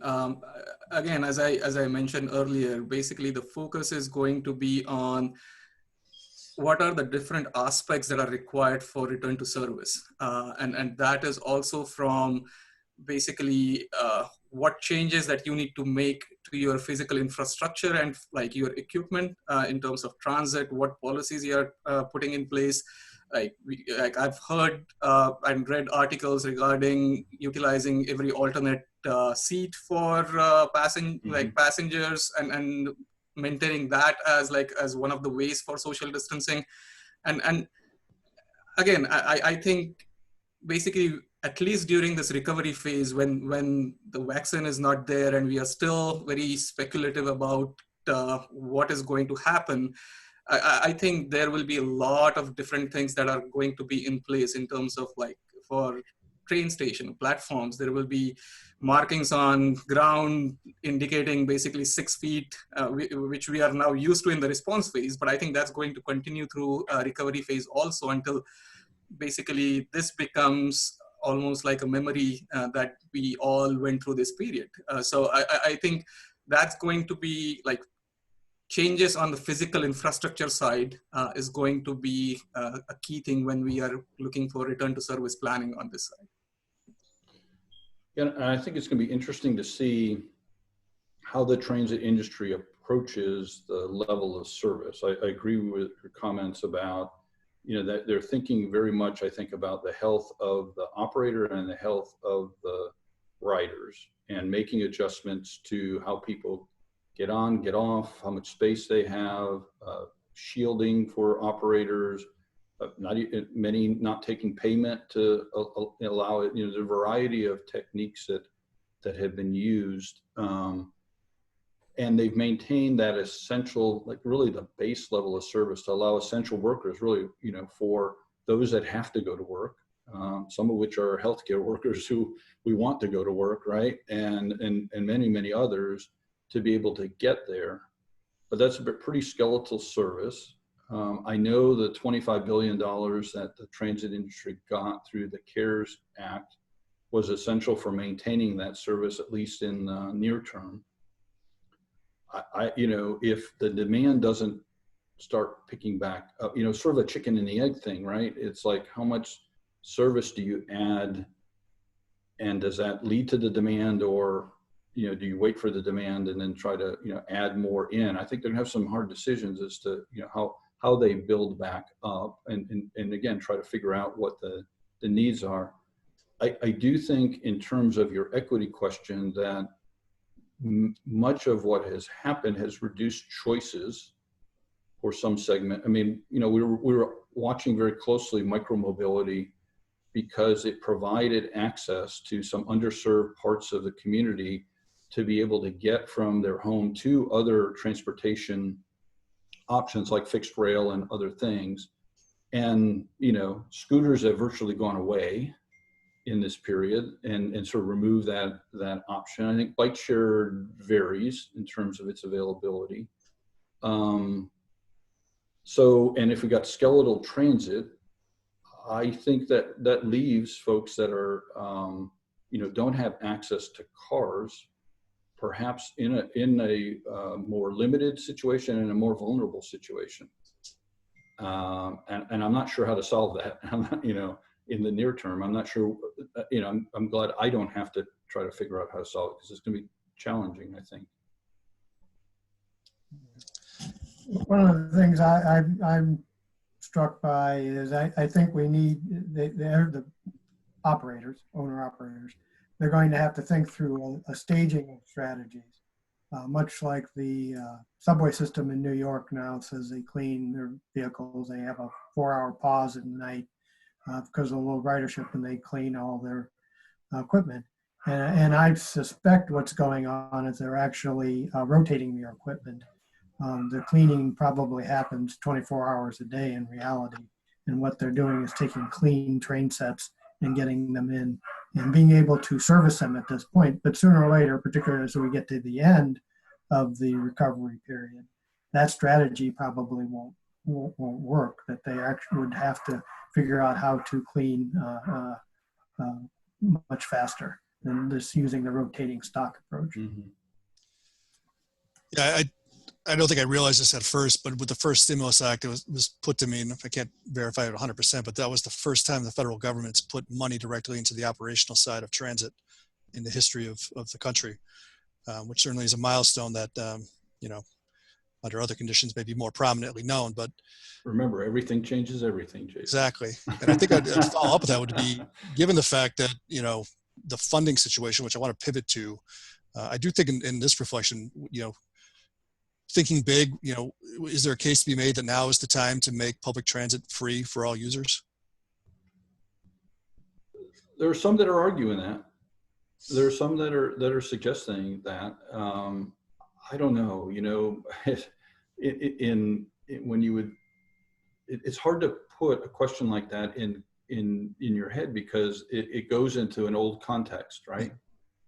And, you know, what I've thought we would be pushing out trillions of dollars of aid in various sources and talking about more trillions of dollars potentially in the infrastructure, you know, 2 months ago, no, but, you know, maybe that is a valid consideration going forward. Yeah, I think we have a best opportunity here because there are several jurisdictions where like fares are suspended, and like we need to, as like Bob was mentioning before, we need to have good data on like for those systems where transit fares have been suspended, and if we continue that through the recovery period, is it showing an uptick in terms of transit ridership because of that fact that transit fares have been suspended, and basically that's encouraging more transit ridership before we get completely pivot to a point where transit ridership should be free for everyone across the country, because this again, this is all about the scale of economy and economics related to the revenue and funding and all of that. So I think we have a best case scenario right now to almost pilot or test case some of these theories through where the system is currently working in that fashion, and collect data and create a case around it to support that as a step forward. Great. I'm a little bit mindful of the time here, so I want to pivot to the last question, which, you know, Jeff had mentioned funding. Funding is clearly front and center in a lot of people's minds. Even prior to this pandemic, FAST Act, the Surface Transportation Federal Authorization was set to expire on September 30th. You know, the Highway Trust Fund was essentially projected to be bust sometime next year, and likely is as we speak. So the uncertainty around future transportation funding is clearly looming large. And you hear talk of stimulus 4 potentially being the infrastructure stimulus, and, you know, $2 trillion price tag put to it. Seems like Congress and the president might be on one side and the Senate is lining up on the other side of that. But given that the vast unknowns and uncertainty of you know, how investment in the system is going to be perpetuated here in the future, I think I'd like to, you know, ask you all to maybe project 10 years out to the best of your abilities. This is no small question. But, you know, if you were to think 10 years out and look back at, you know, what may be changing in this you know, crisis period, what would be one thing that you would like to see change in the transportation sector coming out of this crisis?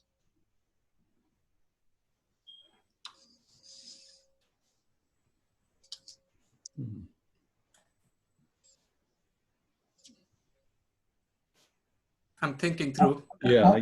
Let me start by dodging the question altogether. because I'm not gonna talk towards funding, et cetera. But I'm taken aback in a sense. My house I'm living in right here was built in 1852.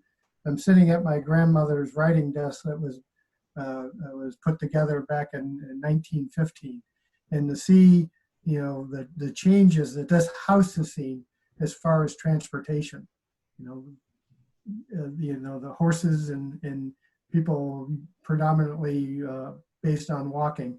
The garage I have in the back actually sits on the foundation of the carriage house that came with this house, and I do see this being transformative, not only in the way we do business, not only in the way we build things, and not only in the way that we use the transportation system as a whole. As, you know, as I talked about, that the the supply chain will change because of this, not only on an industry basis, but even on a personal basis. I'm not too sure. I'm not going to warehouse certain items, in the future, where I would always rely on the store having it for me without a thought or a care. So I think it will be transformational as far as how transportation is used and viewed going forward. Yeah, and I maybe just picking up off of that. I mean, I think if you think about in the larger sense transportation, and we tend to focus on surface transportation, and but if you think in the larger sense of transportation of air travel, and I saw somebody today talking about, well, will Amtrak or rail service be in more favor because it's a lot easier to create at least in the near term, social distancing versus getting on an airplane and thinking about it there. Will people even after down the road, will people be as quick to want to do things face to face after we've done them virtually, as much as we have? So there are so many dimensions to this that are impacted, and it's easy to say, well, this is just temporary, but I think it's going to be long-term temporary and then long-term recovery from that. And, if that's 5 years or something like that or more, man, a lot can change in that time. And so I do think we need to think about, take the opportunity to think about this as a holistically and all the different aspects of our system and how this affects that, and then how we want to invest, going back to funding, how we want to invest in those going forward.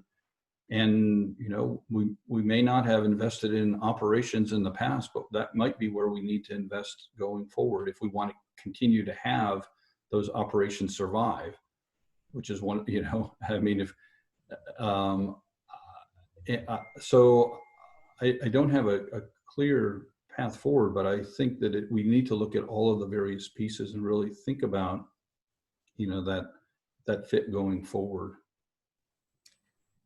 Yeah, after hearing Bob and Jeff, I think I was thinking on a completely different line in terms of we always talk about integrated transportation and land use practices, and basically we are focused on what's the current land use and what's the current transportation.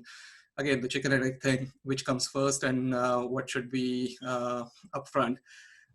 I think this is a great opportunity for two reasons: to have even more integrated approach and having basically, because right now different municipalities are in charge of land use, whereas transportation agencies are in charge of transportation. There's a lot of effort that goes into basically coordination and collaboration between those two. But I think this is a great opportunity to increase that effort, especially keeping focus and eye on the future generation, the millennials and like Generation X, Y. We talk about there's significantly different patterns and like people are trying to move back, like from suburban to urban. Like there are shifting patterns that are happening, and I think this is the opportunity for us to at least realize that we are not just basically designing our system for existing condition, but for that future condition where the behavior is going to be significantly different, and that one size fit all solution is not going to be there for future. I think we need to start thinking from that angle right now. I think that will be a biggest thing for down the line. It will give the biggest benefit.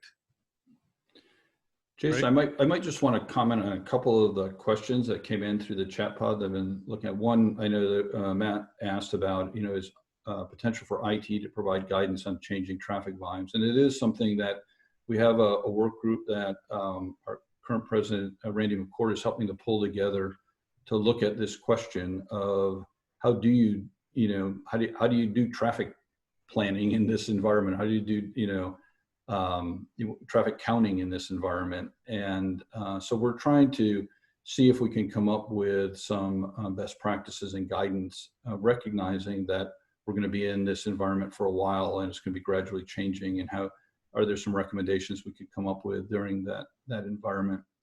The other one I would comment on, there were a number of comments earlier about safety.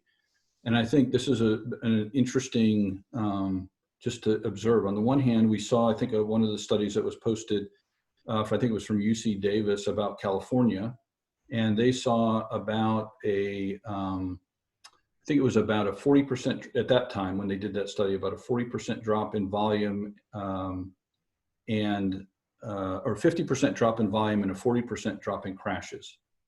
So, you know, a little bit higher, a significant absolute number, but a little bit higher on the rate side. I saw something today, I think it was from Massachusetts, that showed their most recent data showed that their number of fatalities doubled as on a rate basis. So they had the same number of fatalities with half the traffic volume. And so, and I think the answer is speed. The speeds that I think are being observed out there all over, particularly if you've been out, and I haven't, but I've talked to some folks that have been out on the interstate system right now. The speeds are tremendous that people are driving, and there's not a lot of enforcement going on.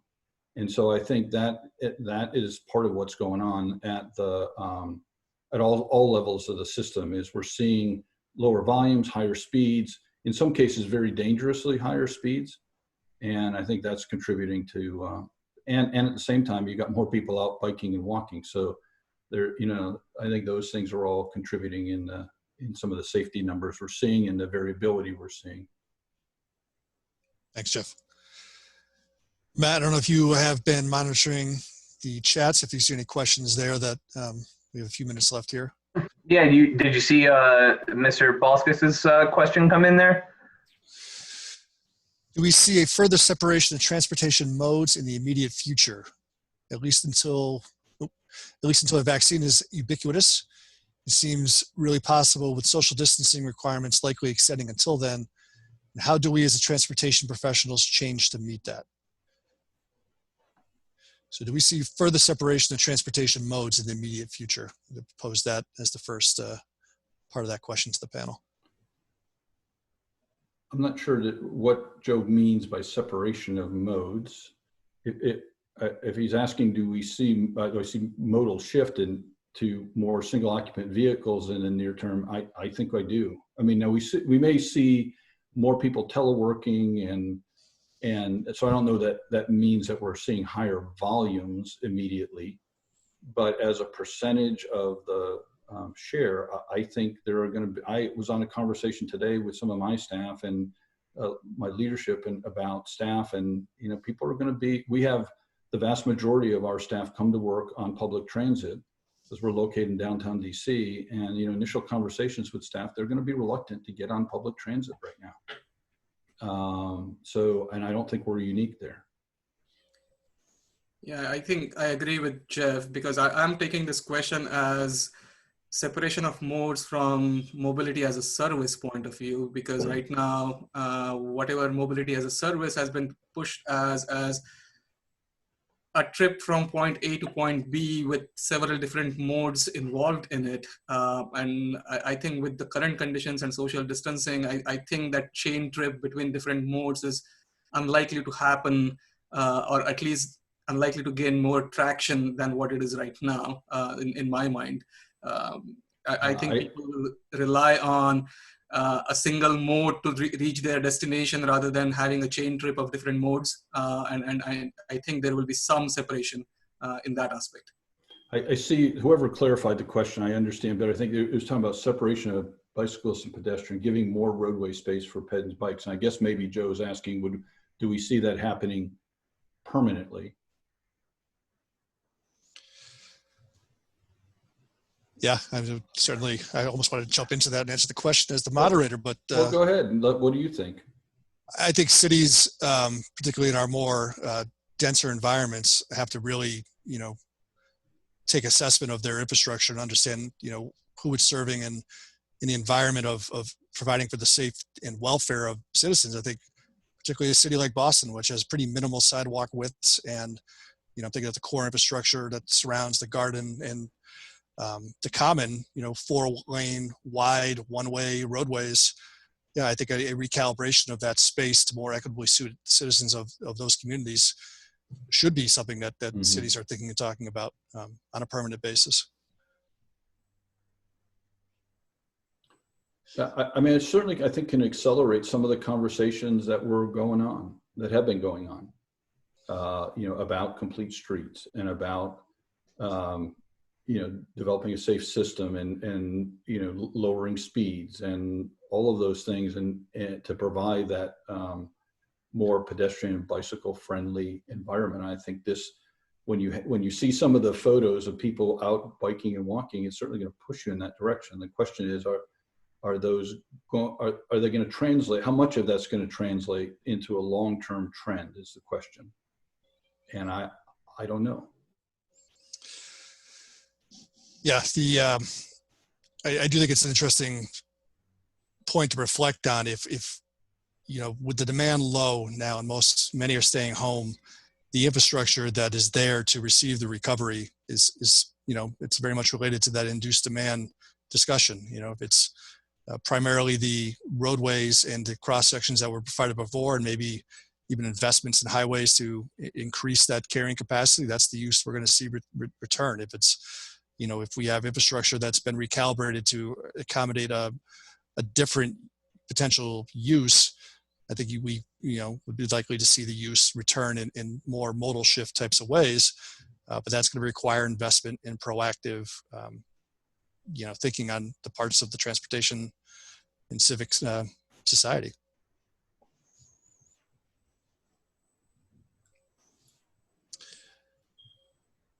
Any other questions out there? I don't know if we want to open this up generally, Matt, but I've kind of lost track of the chat board as we've gone along here. Well, I think I guess this is half question and half comment. In looking, there were a couple links that were posted about what different cities, like Holly just posted a link on Smart Growth America, and there was another that Erica posted about NACTO. And I guess it's an observation for me that, I see a lot of other communities, around the country taking a lot of action, and maybe it's just that there aren't as many people from Connecticut who are reporting them. But I'm curious, if you mentioned like the COVID streets earlier, and we're talking about separation between modes, so to speak. I'm curious what the panelists have to say about, like, I don't know, providing leadership on that front. I think, not to hold your feet to the fire or anything, but I think there is like a lot of people who are looking for guidance here. And I guess I'm curious to hear, I'm aware these issues are being looked at, but we consider you guys to be leaders in this, and I'd love to hear, even you too, Jay. Do you think that that's the right thing to do? Is this the time that, because we're worried that single occupancy vehicle trips are going to be on the rise, do we need to provide more capacity for cars, or what do you guys think? It depends if you're talking, from my perspective, it depends if you're talking short term or longer term. I mean, if you're saying, should we be creating that safer and more open environment in the near term? Absolutely. I think we've seen many cities take a leadership position on that, and I think more should, and then more are every day. Even ones that at first said, no, we can't do it. I think New York City was one of those, are doing it. And, at IT, we're trying to, through the webinar we did today and other information that's online, help people understand how others, their peers, have made those decisions, and the reaction from the public, and how they're able to do it safely, and all of those kinds of things. So from a near term, I think we absolutely should. I think in the longer term, you begin to get into trade-off discussions, right? If we expect the single occupant vehicle volume to go up, and we expect pedestrian bicycle volume to still stay up, and you have a certain amount of space, you got to decide how are you going to allocate that space. And those are difficult discussions that people are wrestling with all the time. And this may accelerate some of those conversations that need to be had about what type of community do we want, and where, what are we going to incentivize? Are we going to incentivize, single occupant vehicle travel, or shared, more of a shared use environment? I think those are good discussions for people to be thinking about. Yeah, Madam, maybe I'll just add to this too. I think, should we be, should it change? I think that is certainly a topic of conversation that we could probably spend quite some time on. I think the broader point would be, we have kind of kicked the can of transportation funding down the road time and time again, where we haven't really squared the revenues with the, the liability of the maintenance needs. And we're going to have to, do some real soul searching as a country to be able to do that coming out of this. If that's going to be a quick hitting $2 trillion, stimulus investment, that might be what is necessary. But what's that really going to do? Is that going to essentially pour into shovel-ready highway and bridge projects, similar to the previous stimulus, and as a result, really doubling down on the system, the legacy system, or are we going to think a little bit differently, a bit more nimbly of how investment could maybe be tailored to the, the issues at hand? And are we as a country capable of having such a conversation in the political backdrop that we're in?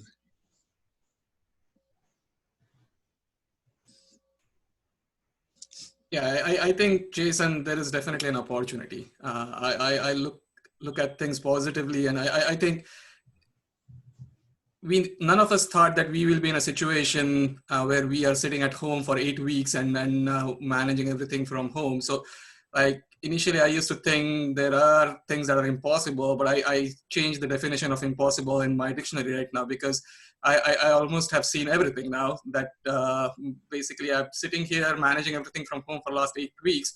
So I think it all depends on the focus and basically the political will and the almost, I would say, basically behavioral changes that we as a country would like to push forward.